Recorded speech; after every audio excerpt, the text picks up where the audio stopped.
For everybody who doesn't know what this is about, Capsulxs is it's an idea that I have a while ago when I was doing some work with communities in Mexico, and they asked me to do something that is called píldoras de pensamiento crítico, which is pills or capsules of critical thinking. And it was an event in which I would guide people to talk about critical issues in language education. And then it got me thinking I would like to translate the same idea into a program that is live streamed, that we can engage together. And then hopefully we have some people who's going to join us watching right now. So right now we're having 2 people watching, but people can come and ask questions live if they want to, but also more about sharing knowledge to folks out there. My fight with leveling the playing field in knowledge production, knowledge dissemination, and that's the sentiment of today's gathering with our team. I'm happy to have all of us. We have our friends here from the Quilt Collective, and what the Quilt Collective is, we're going to go in a minute what this is. Today is a celebration of our paper that we created collaboratively during the pandemic, and then we want to launch it. And how we're going to do this is in a minute, each of us are going to speak about how we went about it, our experiences, etc. So what I'm going to do now is I'm going to try to share the screen with everybody and folks so you know where to get this. You can get our article for free at the International Journal of Qualitative Methods.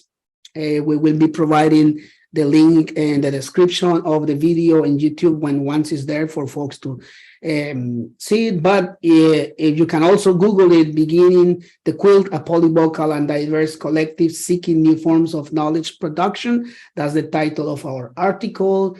And those of us who are here today, it is me, April is here, John is here, Mama is here, Beatrice is here, and Mela. All of you are here, those who help us build this quilt. And that's what we're going to be discussing today. One thing that you can also do is grab here, click there, and then download the article in PDF, nice and neat. So I'm just showing you just something that we already know in PDF, and then you can download it for free. Make sure to read it, make sure to download it, make sure to share it with whoever you want. And I'm just showing a little bit of the things that we have here on the article. Gathering quilting materials, we talk about our positionality, who we are, our stories, and each of us are telling us stories. And something that folks need to know out there is that we created this little quilt tapestry, however we call it, all the photographs of online, and then we sew them together as a quilt. And that was part of the exercise that we did. And we're going to go more in details in a moment. Each one of you are going to tell us about your experience with the creating the article. Here we have Mela's, some of the figures. We have Mama's as well here with her grandmother as well, and some other of her folks. John's starter pack. We have mine of the Cuna fabric in Colombia. We have a little bit of more of Finland from April. We have more information here as well. A lot of visuals, as you can see, because our process was a lot about visuals and relationships and connections with our friends, relatives, and why not? We have Beatrice's story here with her 2 uncles and their experience in Belize and Turkey as well. And a little bit of the process that we did using Padlet as a way to weave and connect our stories and our ideas through multimodal methodologies. Here we use also Teams to exchange information, to produce some of the work that we did as well, and more screenshots of the documentation that we went through the process. More screenshots, and this is one of the beauties that I believe April created this one, like little cuts and pieces of some of the work that we did, creating a little weave intersected of all these knowledges that we were creating and embedding and sort of weaving together as we were creating our knowledge. And this is one of the beauty of our project as well. How can we weave and intersect and connect and collect some of those knowledges, conversations that we went through, and well, our discussion, conversations, etc. So that's, you can download it at any time and take some time to read it. But we want to take some time today to celebrate and launching this document. And just to let you know that today is August 28th. And then on this little, somewhere around here, you will see the metrics and citations. And then you see that a total of 456 people have viewed the document and downloaded the document. So we're happy to know that this knowledge is getting out there. And with any further ado, we're going to get us started with the conversation. And we have a few guiding questions that I will get us a little bit. So I guess, April, are you there? So April is here, and April was the one who came with the idea of get us together during the pandemic to do something. And then she's gonna tell us the story and the beginning and the seed of this project. So the floor is yours. Spend as much time as you're going to tell us the before, the beginning, anything that you want to share with us, all of how everything initiated. Great. Thanks, Yecid. Can you all hear me? Yes. A bit of an echoey room, but okay. Yeah, so as Yecid mentioned, just kind of when things of the pandemic were calmed down in June 2020, I really wanted to do something collaborative with the members of the guild. So we all know each other from Belonging, Identity, and Diversity Research Collective, which you can find our blog and our journal. And we had known each other through that group. And I just really wanted to do a project that would bring us together and allow us to on bringing together our and learning and pushing. So I just put a call out to our group, Facebook, and these are the members. So yes, all decided to join on this journey with me, and we didn't really know where it was going to go at first. Oh, you can't hear me. Okay. Let me try and put my. Yeah, we're having a little bit of trouble with the communication. It's a little bit cutting up. I mean, I can hear a little bit of the gist of what you were trying to say, but maybe it's the communication. This is what happens when bringing in people's but while we have April back, perhaps Mela can help us out and let us know a little bit about your experience with these initial parts of the project. As April was saying, this was during the pandemic. She wanted to gather people together from the build group at McGill, and then perhaps Mela is going to tell us a little bit what the build group is, a little bit of that background, so how we all come together before attempting to write this document. Sure. So BUILD stands for Belonging, Identity, Language, and Diversity. And it's a rather loose and diverse group that came together with people from McGill and also the other Montreal universities in 2013 and 14. But since 14 and 15, it's been mostly people at McGill, mostly graduate students, but I was, of course, a faculty member at that time, and there were a couple of other faculty members, and there are faculty members from McGill and also bishops in Quebec, in the Eastern Townships, and Concordia as well, and lots of graduate students lots of whom are now faculty members somewhere. And the thing we had in common was that the way we looked at language and studying language was not really any kind of conventional second language acquisition paradigm, and it wasn't quantitative, and we didn't want to do pre-test, post-test, pseudo experimental designs where you test how many words somebody can remember or something like that. We wanted to look much more at language and use and communities and the kind of social, this is the kind of post David Block, Firth and Wagner social turn approach to language. But it took a long time after 1997 when the first corner was turned to turn other corners. And now it's mainstream. And when I started out in academia in the 1980s, it was this marginal hippie thing that nobody wanted to talk. Social? No, we don't do social. It's in your head, right? So the very much, I mean, you weren't there.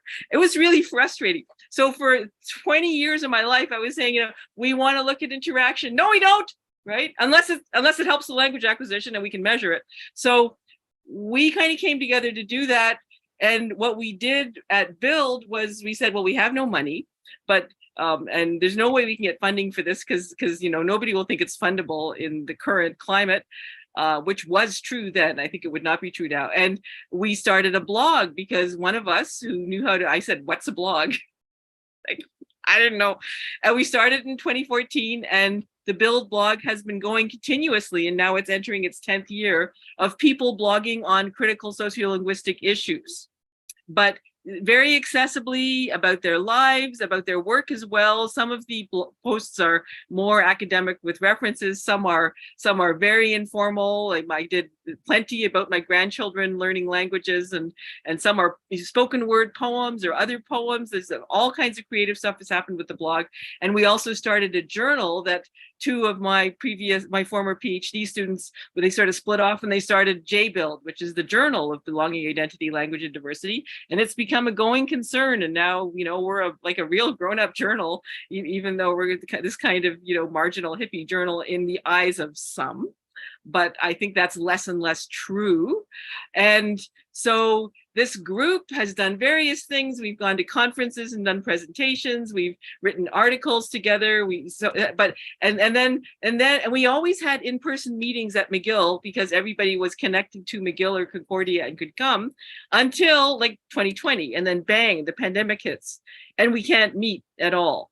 And everybody is traumatized by the lockdowns and the restrictions and everything. And so April had this great idea of, well, we can't meet, but we can have Zoom meetings, and we were doing that. And then April, I think what happened was, remember it was March, April, May, the academic term is ending. Everybody is still traumatized, and a lot of people are sick, obviously, but we're starting to look forward to the summer and being outside more. And you said, well, maybe we can do something over the summer that's like, we can't meet still, and we're probably not going to have Zoom meetings as Build because people are going off for the summer, but who would like to kind of get together and try and write a paper together? And that was a brilliant idea. And I think you had it in April, right? April 2020, something like that. And so a bunch of us, we said, that sounds like a good idea. And we never thought it would be, 3 years before the paper was published. And we had no idea what we were like. Really, we were trying to save our sanity in the pandemic. That's how it started. But then it turned into this very interesting, unpredictable act of knowledge creation in a way that, as an older academic who's retirement age now, I had never imagined I would be lucky enough to be part of. But in my other life, I was also learning to quilt, and not conventional quilting, kind of unconventional hybrid quilting between the rural West Bengal quilting style that people probably wouldn't know, but it's called kantha, and it's not at all like conventional Western quilts. And of course, then the way people quilt in the West, the way, you've seen lots of quilts, probably everybody. So it sort of combines those two, and a friend made it up for me. And so I was doing this quilting. And so I maybe said at one point, well, I was quilting while we had our Zoom meetings, right? Because it's really easy to do something with your hands while you do something with your hands. Well, I always do something with my hands. And so I said, well, I'm quilting. And then the idea that quilting is putting together patches and pieces and creating something new out of everybody's contributions. And that's another thing about the act of quilting, is that it can be it often is collective. People bring their different pieces and sew them together, and they create something that is larger and more interesting than anything anybody could have created individually or independently. And that's one of the beauties of this particular art form, which isn't usually called an art form because it's been done by, you know, older women for centuries, but quilting is an amazing thing to be connected with. So I think I should stop now, but I think that gives a bit of the background in terms of build and how we hooked that up to this paper, and then the idea of using quilting as a metaphor. Yes, yes. Thank you so much for bringing that little background of what build is and what quilt is. But it looks like April's microphone might be working this time. So go ahead, give it a try, April. Sure. Is that better? I think it's better. Yes. Okay. Yeah, I can see your faces. Awesome. Yeah.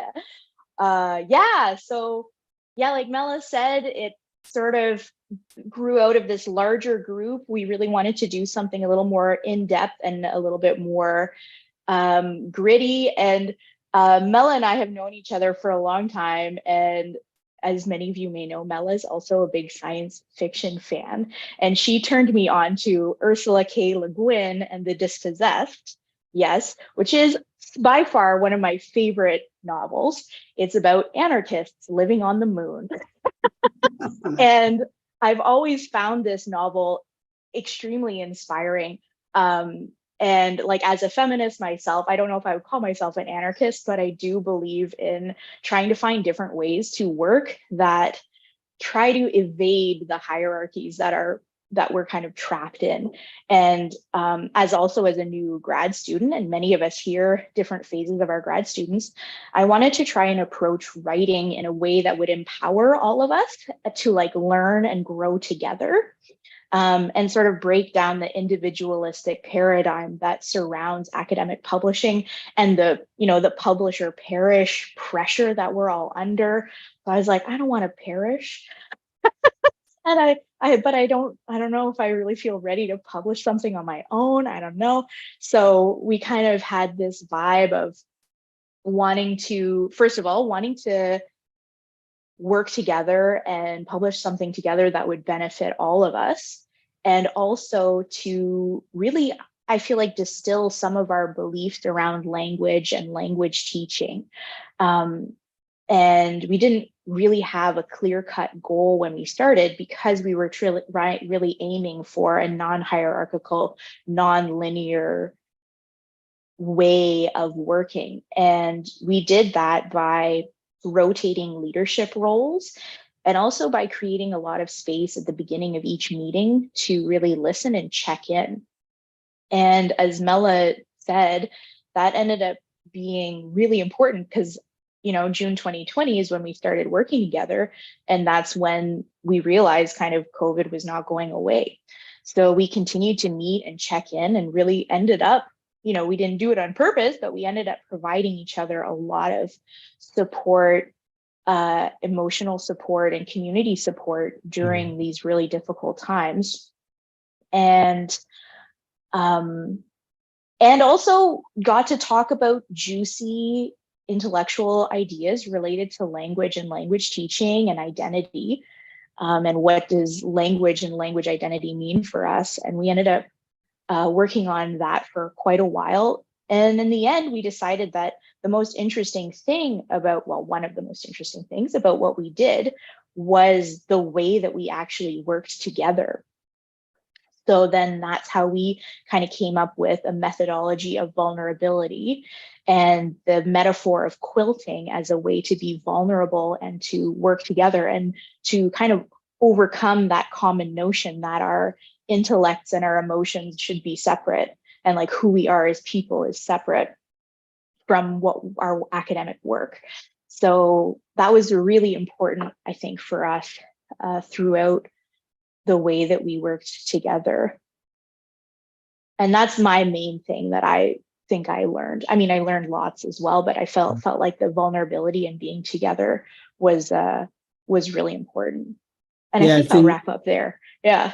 I think you're right about the idea of getting together, being in these spaces that, especially during the pandemic, we all, as a global we became vulnerable, not otherwise, like, and then that this methodology that we all created help us to cope with being vulnerable, but also being safe in these safe spaces. We were able to say all the most intimate things, and then we help each other and supported each other in these spaces. And we sort of, Absolutely. weave this knowledge together to create this beautiful piece of work or quilt in the end, based on that vulnerable space.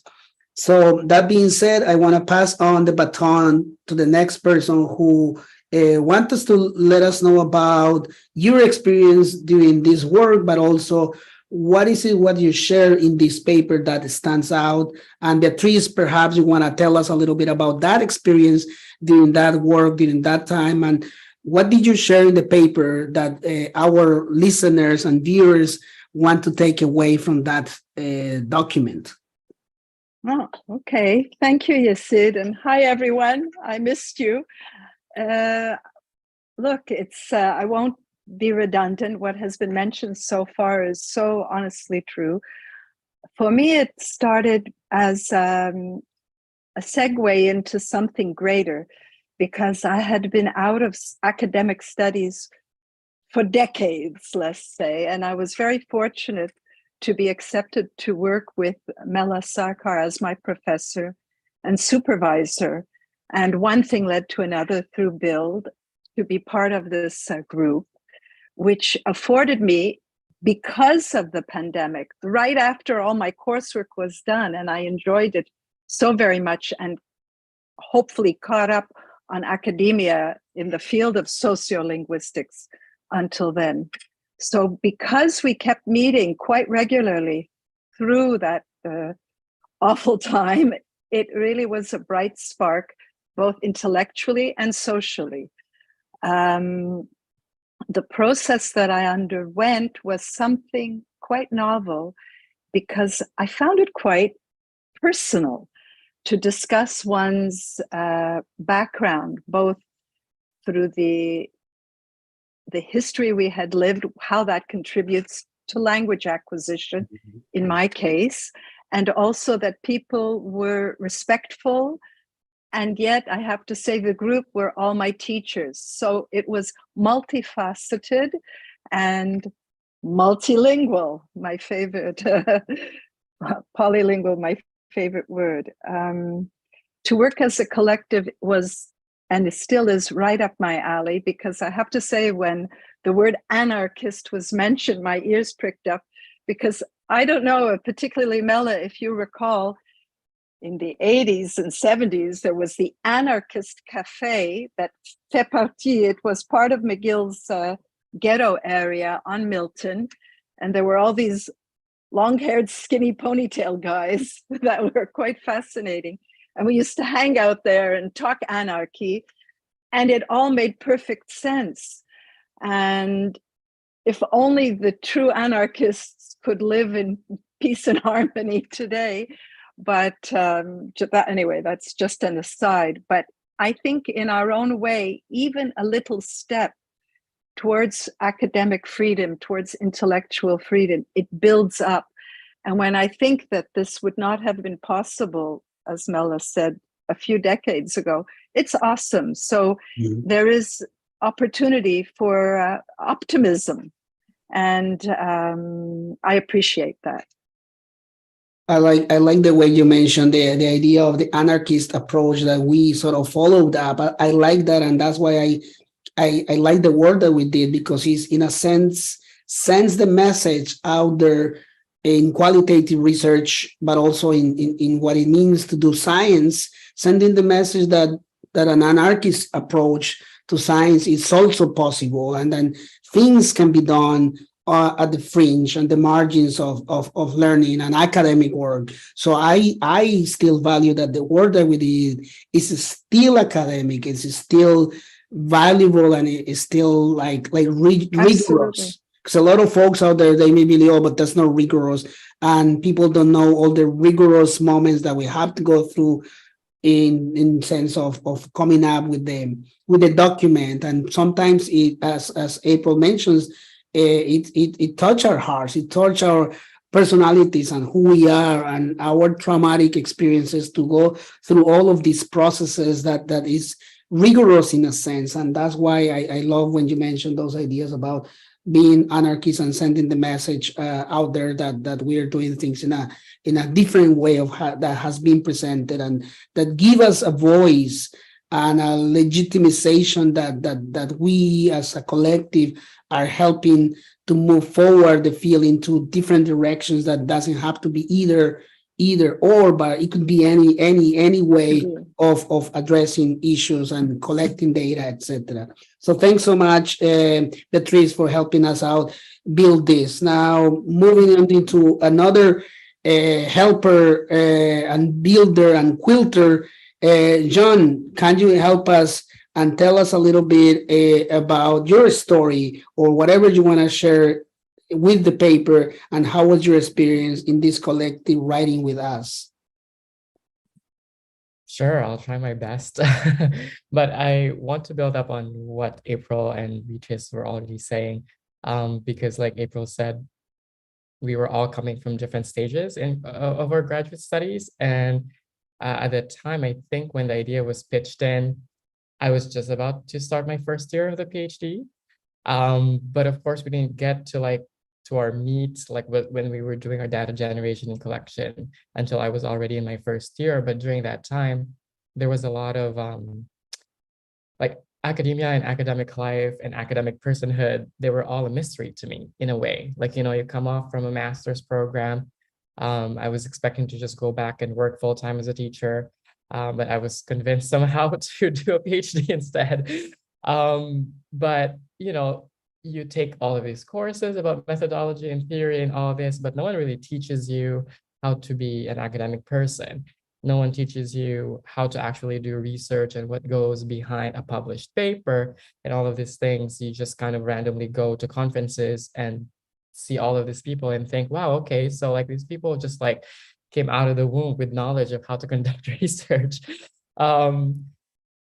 Versus what we did, where I think what I really liked about this entire experience was that we had a plan, of course, like every good research, we had a proposal in mind, we had our outline and all of that stuff. But as we were going through the quilting process, we realized, okay, maybe, I don't know, maybe Facebook Messenger isn't the best way to communicate or collect, I don't know, brainstorming ideas. Maybe we should pivot to WhatsApp, or I never really tried a notebook or OneNote. Was it OneNote? I don't know, the Microsoft OneNote.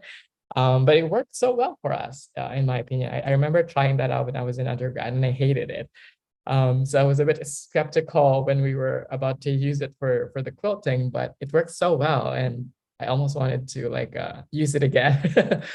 But all of these things, I feel like it really helped demystify how it is to conduct research, what it means to be a researcher, especially like the vulnerability, and being in a community where you can be vulnerable, because there's always kind of like this performativeness to research where you have to be objective and devoid of emotion, and you almost have to be non-human for people to recognize the rigor of your research, or your knowledge that you're sharing to the world. Like you were saying earlier, Yecid, but it's just impossible. Like, how can you not be vulnerable, especially when you research about topics that you care about? And I think that's what we did. We were researching ourselves, our own identities. We're all applied linguists. We love language, and it's hard to just be purely objective about it. I mean, even if we say, oh, we objectively wrote about our experiences, but memories can be fabricated. I'm not saying we made up our experiences, but you know what I mean? Like there's theories in psychology where the way you remember your life and your past experiences, it can change over your lifetime. So, but I think what I liked is that we weren't just doing it on our own. I feel like every step of the way, we were communicating with each other and we were interrogating each other's experiences to kind of almost, to have that another person to ask you, but how do you really feel about that experience, or what do you really think about what that thing that happened to you, especially as it relates to language and language teaching and all of these things, which was very important for me at that time, because I feel like I was having a lot of tension. I was taking all of these classes about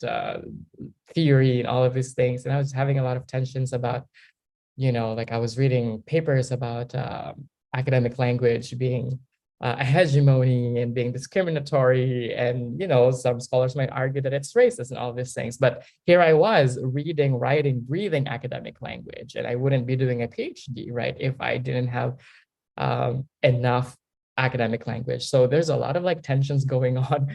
I feel like in my academic life at the time, which kind of bleeds into your personal life, because you do a lot of academic work within and beyond school. So it's kind of like what you do all the time. And so sometimes I would just sit in bed and be like, well, what do I do now? As a language teacher, do I still teach my students how to write like standardized English essays, or, do I just like let them do whatever they want? And there's a lot of this push and pull. And I think a lot of that tension was explored and like released and massaged out while we were doing the quilting, because there were days when we were like writing more academically, there were days when we were reading academic texts, but there were days when I was just making memes, like the one that I shared in the paper, where I just instead used images and pop culture to kind of express how I'm feeling, what I'm thinking, and all of these things. And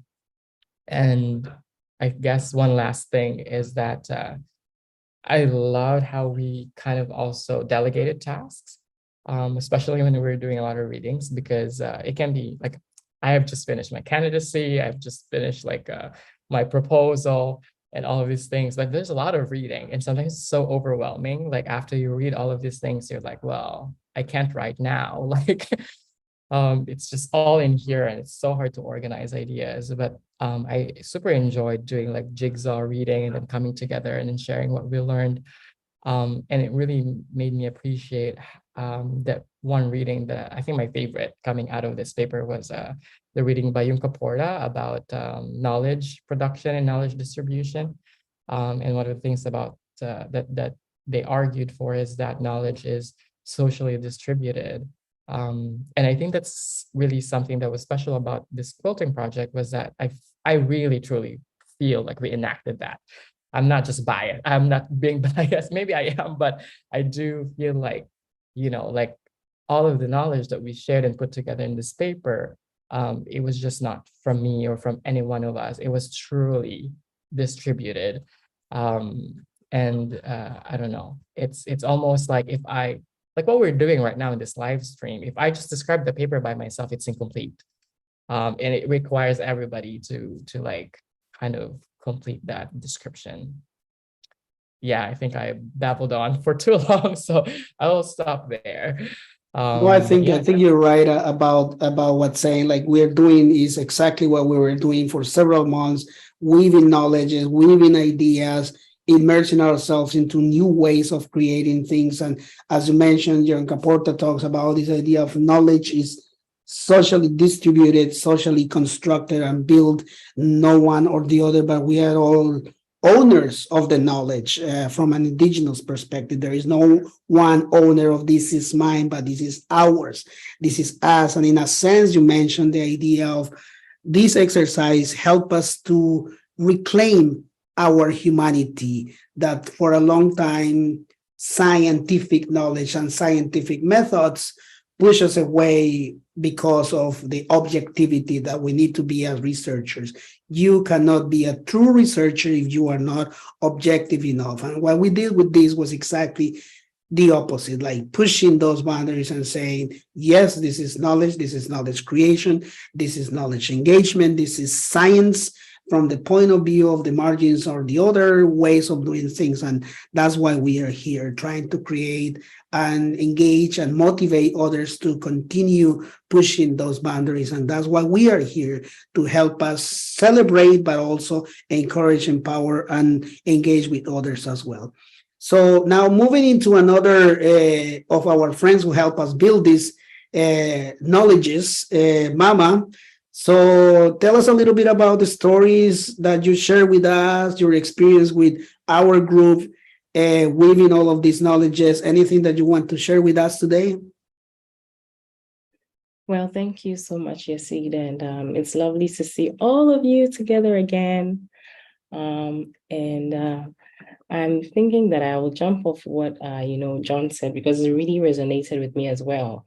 Him talking about how our group and our work process in coming together and doing this kind of work, what we created was a very good space, a space to be vulnerable, and it was a space that was free from having those of us who are graduate students feel like we're an imposter, which is a big thing in academia. But when I think about the knowledge production that we engaged in, what I really loved about the work is the polyvocality. And in terms of, the polyvocality, the idea of polyvocality that we even used comes from the article by Samaras and then Pithouse Morgan. And it's quite interesting that article that they wrote on polyvocality and polyvocal self-study came out around the same time as the pandemic, showing that so many other different researchers, right, and scholars like ourselves were engaged in a process of writing in a way that we wanted to engage other aspects and facets of ourselves and of our professional selves, of our backgrounds, our languages and writing. And so I know that my engagement with the group really, and then my experience within the group was important to me during the time of the pandemic, because every time I logged in to talk with you guys and to talk about languages and our research, and then we ended up talking about so many other different things, the real life issues that were happening, I was transported, somewhat nostalgically to this time in my early life, where I was in like a bilingual school in Mamprobi, Jufo Jalano, and this is at a very small suburb in Accra, Ghana. And it was in a daycare center. And that's what I could remember, and the school located smack in the middle of this very bustling market where it was very noisy, and what I could remember was being surrounded by children on the playground and by teachers of different ethnicities and languages, and these were all voices and languages that were really welcome in our learning together. And the reason why this was so similar to the kind of polyvocality that I experienced in this project with you together was that it did feel like it was a quilt of languages, which is why I reference my grandmother, because she was the one who started this bilingual school, and then there were children who were coming from different backgrounds, who were connecting with each other and learning from each other. We're weaving our developing words, we're negotiating our identities using our languages, and we're also appreciating our differences. And there was no judgment whatsoever. We're just very comfortable in that very vulnerable space. And so that in itself, I think it was a way in which we engaged in some kind of knowledge production, because we were not just learning in Ghana in English, we were learning from each other and learning about our own languages. And I think this is one of the reasons why a lot of Ghanaians, a lot of Africans, who grew up in these multilingual settings, learn languages so fast and are multilingual, because it is a very vulnerable and safe space that is created for knowledge production to take place. And so I think the polyvocal approach that organically blossomed in our meetings was something that really resonated with me when we were writing together. Yes, thank you so much, Mama, for reminding us that idea of that multi plural vocality in the process of creating all of this knowledge, which reminded me of also another Junta Porta's concept of yarning. And yarning is this idea of using different materials such as wool, cotton, linen, or hemp to start weaving together, right? Our distinct voices, as you mentioned, and in our context for us, meaning weaving our stories that we were sort of putting together, where we are coming from. And that exactly reminded me in my own piece of the paper, in my reflection of a piece of fabric that the indigenous people in Colombia, specifically the Kuna people in Colombia in the border with Panama, they create a piece of fabric that is called I forgot what, I keep forgetting this. It will come back. So the Kuna people weave these pieces of fabric. It's called mola. I remember molas.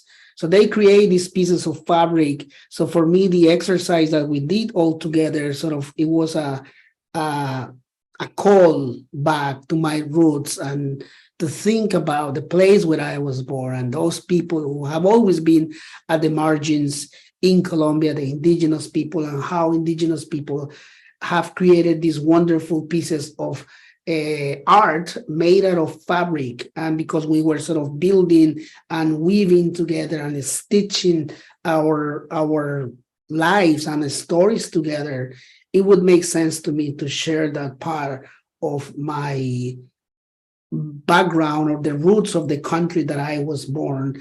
And to this day, that keep these pieces of mola in my office right here, in my home and back home in Colombia as well.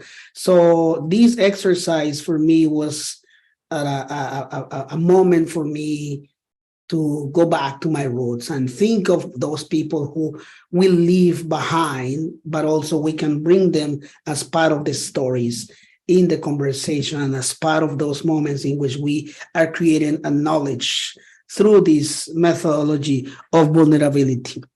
So moving forward, I wonder if maybe either April can help us or tell us a little bit about your own story and experience with this process, because I know you help us with the seed and with all the initial stages of ideas, but I wonder what you, April, can describe the process in itself and what you share in the paper itself as well. Yeah, like Mama wrote just now in the chat, Mama wrote, and Mela's quilt was always speaking to us too. I think a big, not a big, but we really, I think for me that vulnerability and going back to our roots, Yecid, you mentioned going back to our roots. Mm-hmm. And Mama, I love that image of children playing in the market and just that warmth. And I think we really managed to create a space of warmth. And we talked early on about how to create, what does it mean a safe space for us? And we explored also brave space and safer spaces. But we really had a commitment to non-judgment and active listening. Mm-hmm. And like really, really that commitment to just hold space for one another to say things and to express ourselves and to learn was so, so important. And then going back to our roots, for many of us, well, for all of us, where did our languages come from? What roots do our languages have? And yeah, so for me, my family has been in Canada for generations. And so I'm a white settler on Indigenous lands here. But being able to safely explore the loss that was experienced anyways from my Finnish and Scottish Gaelic ancestors, those languages were cut off and my family chose English, right? So being able to explore that really safely within this group and kind of let it go. So I don't know, I felt like that was really important, going back to our roots and having that space. I photographed this was in a previous version or in one of our activities. I photographed some artifacts like teacups and a box that my great Scottish grandfather made. He was a carpenter and he made this little box. So photographing those artifacts and talking about how different physical objects were important to us. So we've got quilting and different fabrics and photographs of family members, memorabilia around the house. I think that was really interesting to go beyond writing and words and to think about our personal experiences and how those are tied to physical objects and how they're embodied in the surroundings that we have around us. And just making space for each other to explore explore our identities, and like the evolution of those was really, really amazing. As everybody saying, and as you can read in our paper, we've got a nice section about that in the paper, which we thought about cutting actually, right? Like we thought about cutting that part of our personal stories. When we got some feedback from a reviewer, we were like, maybe we should cut the personal stories part. But then I remember Beatrice was like, no, this is central. This is what the paper is about. And so we tried to figure out how to communicate the centrality of the journey we had gone through together, holding space for each other, to be vulnerable, to learn, to but it was a lot of work too, right? Like we had to work very hard to create time and space to be open, to be vulnerable with each other, and to try and make sure no one of us really took too much over the whole project, right? So it wasn't always, I think we have a line about that somewhere in the paper about how it wasn't always easy, right? And we did have some conflicts, but through conversation and a commitment to being open, we hung together. And I don't know, our collaborative decision-making process was just so fascinating as well. And I don't know, I feel like it worked.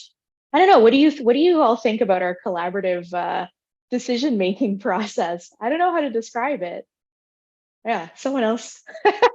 Yeah, no, I think Jump in. you're right, in the sense that this came more naturally to all of us. I guess it was growing naturally. Some would say more or create more, some other less, but another day would do something else, and so on and so forth. So I think it was very organic, and every time was different. But every time we learned something from each other, and we help and support each other through this process. That's why I love when you mentioned the idea of the artifacts as a centerpieces of the journey. It could be a piece of fabric, or it could be a photograph that would remind us of our place on this land, or on our place on Earth, or our place in the universe. And for me, for example, you're right, like the centerpiece of this mola that I got and I have on my coffee table acted as a reminder that I'm always connected to my ancestor, my mother, my grandmothers, my family, the land that I was born. And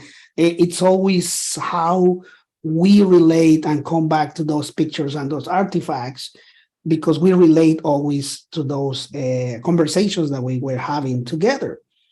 So so we are opening this space right now. We have probably 10 more minutes to see if anyone wants to jump in and just expand, elaborate on anything in your experience with the paper, with the meetings that we had through Zoom and using different tools, online tools, to create all of these things. So anybody can just jump in and go ahead and share with us.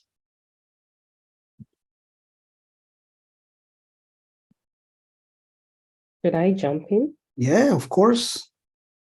So, back to the polyvocality, I really love the fact that even in the way we met and the way we collaborated, we were using so many different tools. I will tell you that, for example, I learned more from you and from this group about how Teams works and how Microsoft Teams works than anywhere else. And then come to find out there was also something called Microsoft Streams, which I hear is about to be, I don't know if you got any of those messages from Microsoft saying that they might discontinue the service or so, and so you had to download all the videos. So all our meetings, that's data that we collected. Who said it's all my fault? April. But it was good because it's now the order of the day, and so now I know how to navigate Teams. Because I remember in the beginning, it was about switching through the U of T teams and then the McGill teams. And yeah, but I love that we use WhatsApp, we use Google Docs. There was always some place else where we were saving our research. And so thank you for sharing that knowledge with me as well. Yeah, we were so flexible, right, with all of these things. And like, again, it wasn't always easy. Teams is not easy to learn, but we held space for one another and figured it out. And like John mentioned earlier, it ended up being a really excellent tool to store everything that we were talking about. And, you know, yeah. But yeah, we had to be flexible. At some point, we had to switch to Google to write collaboratively because it was just easier, I guess. I don't know why we switched to Google Drive to write our paper. What, from Teams? I think it might have been because my antiquated equipment really hates Teams, right? So I sort of said, please, you know, because everything would crash all the time for me. Sorry about that. Yeah, no, I hear you, because I had a problem. I had problems with Teams notebooks. I remember there's little tabs on the top that we were supposed to go get some notebooks, but then for some reason, some of the things that we have created didn't show up on my end. And I think it was because whoever created the original Teams team was obviously from McGill. And then because I was at the University of Toronto, I was not able to see some of the features until somebody on that end would give me access as a guest. So that's what happened. So it was so complicated, but in the end, like everybody's saying, we learn, and part of this experience is to learn what works and what doesn't work. And we managed in the end to do all the things that we wanted to do. We managed to learn, and that's the sort of the highlights of the work that we did, is to learn, move knowledge forward, and in the end is going back to reclaim that humanity of support and vulnerability and trauma and dealing with different aspects of us being humans. So I guess one last question to any of you or all of you who wants to jump in: what now? What is the future, or not necessarily of us, because we as a collective, we hope to connect in the near future as a collective to do other types of things that we will discuss eventually what we're going to do as a collective. It's not like we finish this paper and then we cut it and then bye, everybody's going to go on their own things. I don't think that's the message that we want to send out, but I wonder if any of you want to share what now, in the sense of on your own personal and professional journeys, what this experience, how is this going to help us move forward? What did we learn to help us move forward in the next direction in the near future? What now? What in the near future? What are your plans to do with this information, I guess?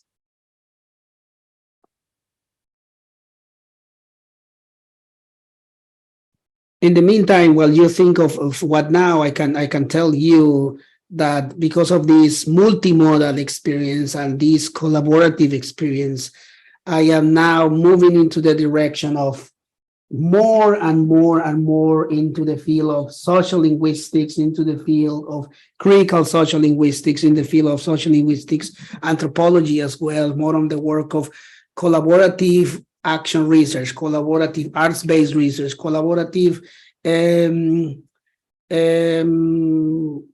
arts, but more like innovation in research. That's when I'm moving into that direction. I'm doing, as some of you might know, my work of the soundscapes of the city. So I'm trying to innovate on doing that. I got a project funded to map some of the graffiti, street arts, and street art from the Peace Walls in Belfast. So we have a team in which is going to go out in the streets and map all those experiences as people out there, what's going on out there, more community work. I've been working on tattoos as multiliteracies, and also, I think that's most of the things that I'm trying to move into, that part of how I can collaborate more with folks out. How can I innovate in collaboration with others and use some collaborative, but also innovation and arts-based research. I think that's what I am moving into that direction, and I hope to continue doing this work with all of you or some of you in any shape or form. So that's what I'm doing in the near future based on the work that we did today together. I wonder if any of you, not all of you, would like to share with us what did you learn from this experience and whether this is going to help you to move forward in any shape or form as well. Yes, I can. may I? Oh, yes. Oh, sorry. Go ahead, No, I just Beatrice, want and to say- then April. That's a lot that you just said to put in a capsule. Because, I think I recall that capsule comes from the Latin, it means little container. True, So it's becoming bigger The than big I thought. idea, yeah, no, that's good if you can stuff it in that container, but it probably also is partially the Latin for capita, the head. So a lot of head space in a small container, and then you take that, it makes you feel better. So True. that's my hope. April wanted to say something. Yeah, I feel like while I'm in the process of doing my doctoral research project, and it's challenging, right, to have gone from such a collaborative project with this group to a much more individualist PhD program. So I think for me, from working with this group, it kind of gives me hope for after the PhD, trying to find groups that I can work with. Because right now I do feel like I have to kind of fit into the box a little bit, just so I can get through my program. But I'm looking forward to looking for other collaborative and creative ways to work, either beyond or outside of my PhD research. I don't know. Yeah. Awesome. Yeah, absolutely. Anybody else? Mela, Mama, John?